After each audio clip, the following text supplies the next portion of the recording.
ইরানের বিরুদ্ধে হামলায় পারমাণবিক অস্ত্র তৈরির মূল উপাদান ইউরেনিয়াম ব্যবহার করেছে ইসরায়েল।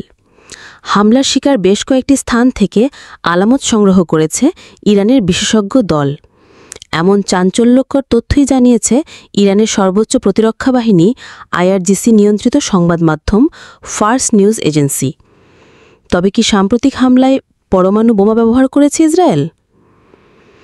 ১৩ জুন ভোরে হঠাৎ করেই ইরানের পারমাণবিক ও জ্বালানি স্থাপনা লক্ষ্য করে বিমান হামলা চালায় ইসরায়েলের সামরিক বাহিনী।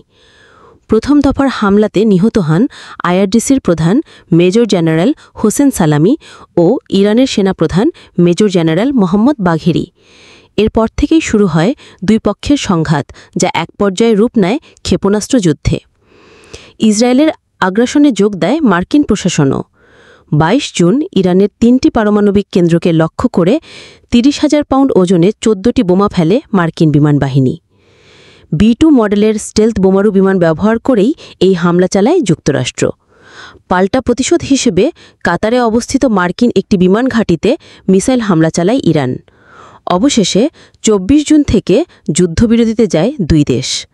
টানা ১২ দিনের ইসরায়েল ইরান সংঘাতে এখন পর্যন্ত ৬ শতাধিক ইরানি নিহত হয়েছেন। এবার ইরানের বিরুদ্ধে হামলায় ইউরেনিয়াম ব্যবহার করার অভিযোগ উঠেছে ইসরায়েলকে ঘিরে। ইরানের কিছু গুরুত্বপূর্ণ স্থাপনায় হামলার সময় গোলাবারুদে ডিপ্লেটেড বা অবক্ষয়িত ইউরেনিয়াম ব্যবহার করেছে ইসরায়েল। এক সূত্রের বরাতে এমন অভিযোগ করেছে ফার্স নিউজ এজেন্সি। ২৬ জুন এ বিষয়ে একটি প্রতিবেদন প্রকাশ করেছে মধ্যপ্রাচ্য ভিত্তিক সংবাদ মাধ্যম মেহের নিউজ এজেন্সি।